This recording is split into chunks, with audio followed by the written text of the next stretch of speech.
Olá, começa agora mais um programa Academia. Como são responsabilizados os pais que, ao recorrerem às técnicas de reprodução humana assistida, causam danos ao filho? No programa de hoje, você vai acompanhar a tese do doutor em Função Social do Direito, Carlos Alexandre Moraes. Responsabilidade civil dos pais por danos causados ao filho oriundos das técnicas de reprodução humana assistida. Tese de doutorado apresentada à Faculdade Autônoma de Direito de São Paulo como exigência parcial para a obtenção do título de doutor em Função Social do Direito, sob orientação do professor Flávio Tartucci. Mais de 8 milhões de bebês nasceram por técnicas de reprodução humana assistida desde 1978, quando veio ao mundo o primeiro bebê de proveta. O número é do ICMART, o comitê responsável por monitorar essa prática no mundo. Estima-se que a cada ano nasçam cerca de 500 mil de bebês a partir da técnica de fertilização in vitro. O tema, ainda polêmico, ganha debate agora, no Academia. E recebemos aqui no estúdio do Academia Osmar Mendes Paixão Cortes, doutor em Direito com experiência em Direito Constitucional e Direito Processual Civil, e o médico pediatra, doutor em Bioética, Dario Palhares. Muito obrigado pela presença dos senhores aqui no Academia. E eu já pergunto ao Carlos Alexandre, em relação a esse trabalho, o que a gente pode esperar dessa discussão? Eu queria que o senhor fizesse um breve relato sobre esse trabalho, uma breve exposição geral. Seja bem-vindo. Obrigado. Primeiro, gostaria de agradecer o convite. E o nosso trabalho diz respeito a quê, né? Os pais podem vir ser condenados por causar dano aos filhos oriundos da reprodução humana assistida e tendo como referencial, né, a dignidade da pessoa humana, a parentalidade responsável e o melhor interesse da criança. Esse trabalho ele versa, né, a principal situação, aí, o principal ponto, que ele faz várias subdivisões, é quando começa a vida humana. Então, a vida humana nascida, ela é mais importante do que a vida humana que está por nascer? A partir de quando o direito deve tutelar a vida? Quantas vidas humanas, no caso embriões, são descartados para a realização do projeto parental? Até porque o projeto parental é uma garantia constitucional. É possível falar em dano causado antes da concepção, com a escolha de sêmen ou óvulo defeituoso? A produção independente visa o bem-estar da mulher ou da criança? Gerar uma criança com deficiência propositadamente cumpre com o melhor interesse da criança? Os embriões concebidos em laboratório são portadores de vida humana? E qual é quanto à produção do bebê medicamento, trata-se de pessoa ou de coisa, né? Afinal, ele foi produzido para quê? Para ser fim ou para ser meio, né? Então, o trabalho versa, né, sobre essa situação, onde o principal aí está quando começa a vida. Curioso que o senhor, elencando todas essas questões aí, nos parece que elas são tão polêmicas que dá a impressão de que a gente não vai chegar a um consenso nunca a respeito disso, né? É impressionante, porque são muitas questões, né, que são envolvidas, né? Agora, em relação aos danos que os pais podem cometer, o senhor falou, por exemplo, escolher um gene defeituoso, né, um embrião, enfim, de propósito. Algumas questões assim. Agora, existe um foco central que tenha motivado essa pesquisa do senhor, esse trabalho? Na verdade, foi... Um problema específico? Não foi um problema específico, mas foi mais por curiosidade de ter lido certa decisão nos Estados Unidos, onde uma casal de lésbicas, elas surdas, as duas, elas queriam ter uma filha surda também. E aí elas procuraram os bancos de sêmen nos Estados Unidos, ninguém quis fazer. E aí elas buscaram num amigo surdo também, né, com deficiência auditiva, e que tinha na família dele 4 ou 5 gerações, né, pessoas nasciam com essa deficiência. E aí elas utilizaram do sêmen desse amigo e elas tiveram uma filha que nasceu surda. coisa, hein? Bom, eu vou chamar a nossa primeira rodada de perguntas. Doutor Osmar, por favor, faça uma questão. Seja bem-vindo. Obrigado. Agradeço pelo convite, parabenizo pela tese. Confesso que de início fiquei um pouco curioso e ao ler a tese eu percebi o sem número de situações e consequências que podem advir dessas técnicas de reprodução. Então, em primeiro lugar, eu gostaria de te dar os parabéns. Eu fiquei muito curioso e essa sua exposição inicial, Carlos, mostrou isso, porque paira sobre toda a tese esse pressuposto de uma discussão, que seria o momento do início da vida. Né? Você colocou, inclusive, né, nos Estados Unidos, quer dizer, do exemplo esse que te gerou uma certa curiosidade, e eu acrescento que fiquei sabendo que agora, nos próximos meses, a Suprema Corte Americana está debatendo o assunto de serem embriões congelados propriedade ou pessoas, né? Então, eu vi que paira sobre toda a tua tese essa discussão sobre o momento do início da vida, até sobre responsabilidade dos embriões descartados, etc. Queria te ouvir um pouquinho sobre isso, a tua opinião sobre essa questão do momento do início da vida. Eu defendo o posicionamento, né, corrente, que diz que a vida começa na concepção. Então, a partir do momento que ocorre a concepção, ali para mim existe a vida. Independe daí do estágio de vida. Porque a gente está falando de vida humana. Então, ela passa pelos os estágios, né? Que daí o doutor, né, vai poder, que é pediatra, vai poder até explicar melhor. Mas você tem lá o zigoto, depois vem o próprio embrião, o feto, até o nascimento.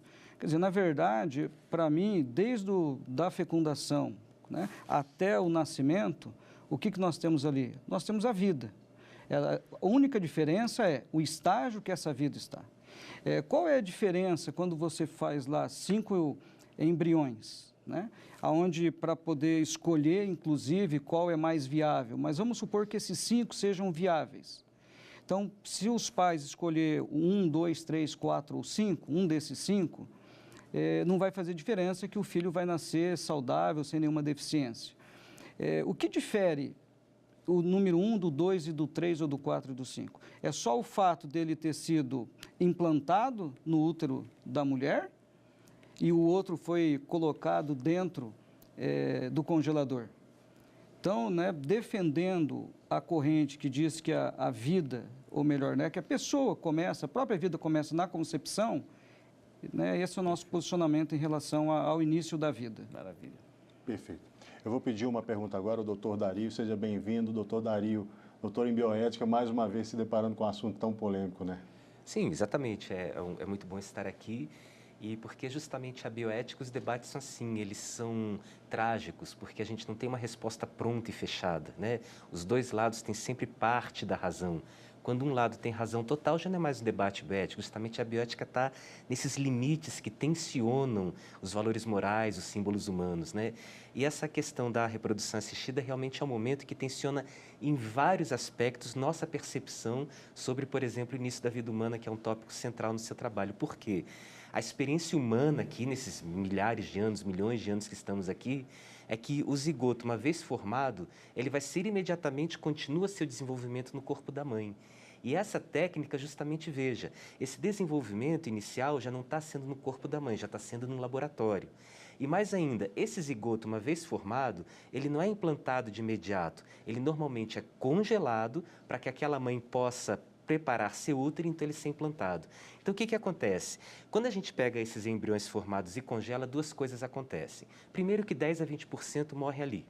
Segundo, que o restante entra num estado que não é natural do ser humano, que é um estado de dormência. A gente tem lá aqueles embriões que estão criopreservados e eles não estão nem vivos nem mortos, porque eles estão em dormência, eles têm uma latência, uma possibilidade de eventualmente se desenvolver no feto. E isso não é uma experiência humana. O ser humano, nós não somos capazes de entrar em dormência, ao contrário de plantas, sementes, fungos e até alguns animais de sangue frio. Então, só essa situação já é uma situação que tensiona bastante o próprio conceito do início da vida, né? E Mais ainda, o total o sucesso da implantação é relativamente baixo, cerca de 30% só tem sucesso, ainda assim é um tanto de gente como apareceu aqui no início do programa, 8 milhões, então é bastante gente, né?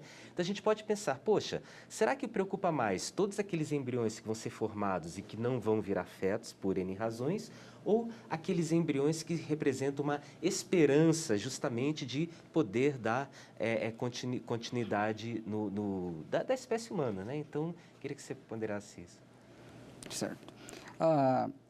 Primeiro, né, a tese ela não vem ser contra, né, a existência da técnica de reprodução humana assistida, pelo contrário, né, nós somos totalmente a favor, mas desde que seja estabelecido um limite para isso. O Brasil, né, o senhor sabe, o doutor sabe, que nós não temos nenhuma legislação que trata do assunto. Ela está... talvez a lei de biossegurança fale alguma coisinha, mas muito simples, que não trata desse aspecto específico. E tem o que? A resolução do Conselho Federal de Medicina, agora de 2015, né, que houve alteração. Quer dizer, então, primeiro, a gente não tem uma fiscalização. O Brasil pode usar a experiência de países, né, de outros países, onde já existe legislação, caso da Alemanha, Portugal, Estados Unidos, Espanha, Itália, Canadá, onde o que acontece? Para evitar os embriões excedentários, você só produzir o número de embriões que serão implantados. Quer dizer, você daí não corre o risco de ter esse número de embriões excedentários. Da mesma forma que precisava ter uma limitação maior dentro de quantos vão ser implantados na mãe. Porque o que acontece muito hoje, apesar do Conselho, né, Federal estabelecer o número de, no máximo, 4 embriões, né, serem implantados, na verdade, não existe um controle disso. Se não existe nem lei, né, se não existe nem lei para regulamentar isso, quem fiscaliza isso? As clínicas são fiscalizadas por quem? E o que acontece muito, pelo menos o que a gente escuta, é de redução embrionária. Coloca lá 4 embriões, os 4 embriões vingam, e aí precisa fazer o quê? Entrar com uma injeção de potássio, né? E injetar no coração do embrião e levar a óbito esse embrião. E aí eu pergunto, qual que é a diferença entre a redução embrionária e o aborto? Por quê? Porque se você coloca 4 embriões, o risco também de morte para a mãe é muito grande. E nós tivemos um caso numa capital brasileira que foram implantados os embriões, 3 vingaram e uma das menininhas nasceram com um problema cardíaco, ou melhor, no pulmão, respiratório. E aí, essa criança, os pais falaram, não, a gente não quer essa, a gente só vai ficar com as outras 2. Então, se você regulamentar, né, estabelecendo que o número de embriões que vão ser produzidos, você evita esses embriões excedentários. Bom, a gente vai fazer um rápido intervalo agora, mas daqui a pouco estaremos de volta. Fique conosco aqui no Academia.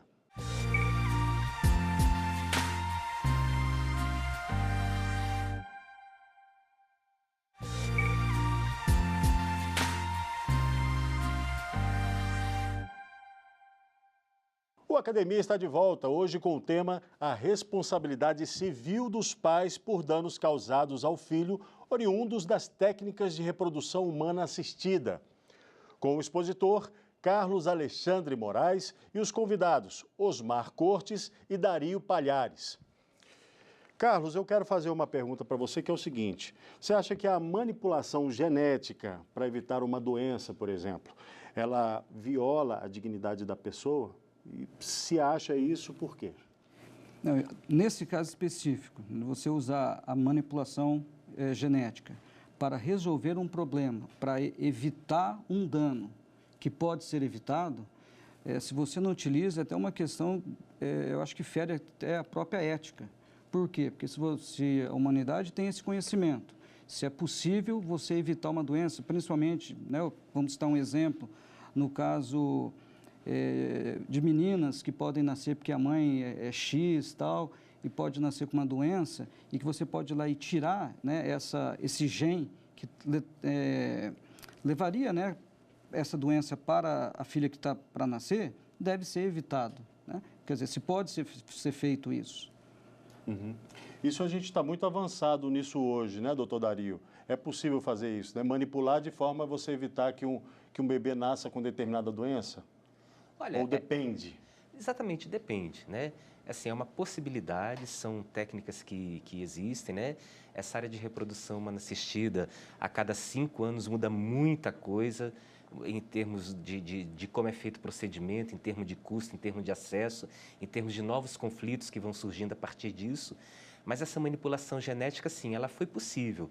Mas só como que eu já falei antes, ela é meio pouco provável, né? Porque a taxa de sucesso como um todo ainda é muito baixa, né? Então são possibilidades, mas não são assim, como é que dizer, tão frequentes assim como a gente imaginaria, né? Mas ainda assim, você veja que o simples fato de ser uma possibilidade já abre um campo de debate bioético. Eu gostaria que o senhor fizesse uma questão sobre a tese do Dr. Carlos Alexandre. Então, eu, na minha apresentação, além de doutor em bioética, sou membro também aqui do IBDFAN, do Instituto Brasileiro de Direito da Família, seccional DF, como membro multidisciplinar, né? E eu vi na sua tese que uma boa parte você fundamenta e traz uma luz interessante ao debate, é que todo esse contexto de reprodução humana assistida é um contexto de família, né? Então, nós temos conflitos bioéticos da técnica em si, como esse que a gente está trazendo, e conflitos que às vezes tudo acontece no meio de família, né? E você elencou lá vários conflitos assim que eu achei bem impactantes. Um dos mais impactantes que eu me lembro agora foi o casal da Austrália que contratou um serviço no Camboja. A mãe ficou confinada, assim, reduzida a uma mera reprodutora numa fazenda. O bebê nasceu com síndrome de Down e o casal, não, o produto veio com defeito. Assim, então, ou seja, a técnica de reprodução foi o de menos, são outros conflitos que eu fico mais abismado ainda. E você, nessa lista, você coloca vários quesitos da responsabilização civil, etc. Enfim, querendo trazer que o judiciário, né, ou seja, o aparato do Estado, o aparato judiciário entre nessas questões para resolver e dirimir esses conflitos. Claro, com certeza o aparato estatal é importante, mas a gente entra depois num outro conceito, né, que vocês devem ver muito mais do que eu, como advogados, que é a insuficiência do Estado como um todo, inclusive do próprio sistema judiciário. Basta ver que as varas aí são abarrotadas de processos. Então eu pergunto, diante desses conflitos morais diversos, de toda a ordem lá, como você listou, além da mediação judicial, que outro local de diálogo e de aplicação de sanções a gente poderia ter para estar dirimindo e abordando essas questões delicadas e complexas? Muito bom. Duro que no país hoje, nós temos a questão do próprio Poder Judiciário, né, judicializar tudo, ou a saída seria tentar uma mediação, né, que hoje tanto se discute, tanto está voltado para isso. O problema é até mesmo o fato dessas situações irem parar no Poder Judiciário. Será que não vai acabar causando um mal maior até para a própria família? Então, tem essa questão também. Mas eu fico imaginando aquela menina lá nos Estados Unidos que nasceu surda porque as mães quiseram que ela nascesse surda. Quer dizer, tirou dela uma possibilidade, né? Não, porque a Libras também é uma língua, né? E o que está acontecendo com a reprodução humana assistida ou as técnicas em alguns países, né? Tailândia, aonde está a barriga de aluguel, mulheres estão sendo servindo como escravas, né? Alugando o útero. Essas empresas cobram $80 mil em alguns casos, paga $6 mil para essas mulheres, e aí aconteceu o que aconteceu com o casal australiano. Na verdade, eram gêmeos, né? O menininho e uma menininha. A menininha nasceu com síndrome de Down, aí o que aconteceu? O casal falou, não, esse daqui a gente não quer. Essa daqui está com problema, veio com defeitos, nós só vamos levar o menino. Aí o Estado, não vai levar ninguém, então. E aí eles acabaram voltando, buscando os dois. No Camboja, na Tailândia e tal, são países menos ou mais desenvolvidos, mas dentro dos Estados Unidos mesmos, nós temos o quê? Casais que não têm dificuldade para engravidar, e isso é o mais importante. As técnicas de reprodução humana assistida deveria ser para quem? Para quem tem dificuldade ou para quem não pode engravidar. Só que ali está acontecendo o quê? Pessoas que têm condições, mas para cuidar do corpo, estão contratando barrigas de aluguel, né? Ou a gravidez por substituição. E aí acontece o quê? Do casal separar e aí ninguém mais quer ficar com o filho. Então, onde que isso vai parar? Isso aconteceu com uma atriz norte-americana há pouco tempo atrás, uma apresentadora de um programa nos Estados Unidos. Ela achou que o filho fosse resolver o problema do casamento, contrataram alguém, pagaram para isso, o marido largou essa apresentadora e ele falou, não, eu não quero filho, o filho você que queria. E aí, a mãe tem que abortar? E no caso, ainda voltando no caso lá do casal australiano, quando descobriram que a moça que um dos filhos tinha síndrome de Down, eles queriam o quê? Que ela abortasse. Só que já estava num desenvolvimento já que causaria risco de morte para ela. Então, o problema é isso, vai judicializar tudo?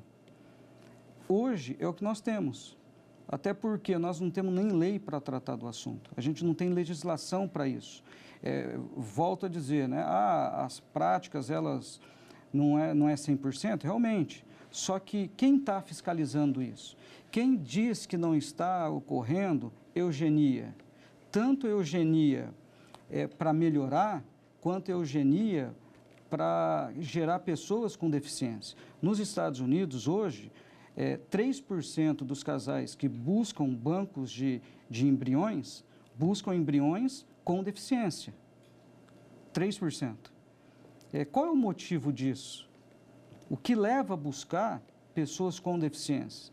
É aquilo, há pouco tempo atrás, a gente viu aí o que aconteceu na China, né, que nenhuma revista quis publicar, que eles estavam manipulando o homem, né, a pessoa com porco. Então, aonde isso vai parar se não tiver uma limitação?